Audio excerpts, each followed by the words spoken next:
દાહોદ જિલ્લાના 14 ગામોમાં ખેડૂતો દ્વારા વિરોધ પ્રદર્શન કરવામાં આવ્યું છે। હવે તમને જણાવી દઈએ કે દિલ્હી મુંબઈ કોરિડોરમાં અસરગ્રસ્ત ખેડૂતો દ્વારા વિરોધ પ્રદર્શન કરવામાં આવ્યું છે। કોરિડોરના ખેડૂતોની જમીન હાઈવેમાં જતી હોવાથી આ લોકો વિરોધ કરી રહ્યા છે।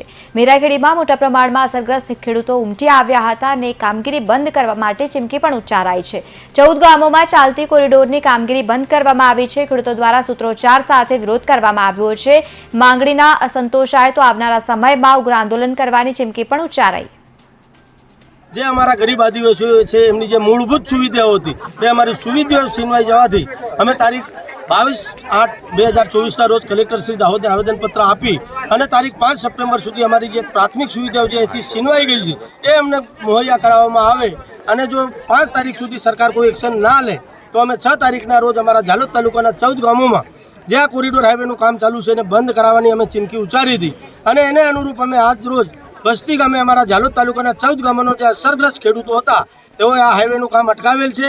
અમારી જે મૂળભૂત સુવિધા હતી જેવું કે અમારા બાળકોને સ્કૂલે જવા આંગણવાડીઓ જેવા નાના નાના ભૂલકાઓ માટે જે સીસી રસ્તા હતા ડામર રસ્તા હતા એ તદ્દન તૂટી ગયા છે। અમારા ખેતરો 2 ભાગમાં વેચાઈ ગયા છે। એક ખેતરમાંથી બીજા ખેતરમાં કે ઘરથી ખેતરમાં જવું હોય તો રસ્તાની કોઈ સુવિધા નથી।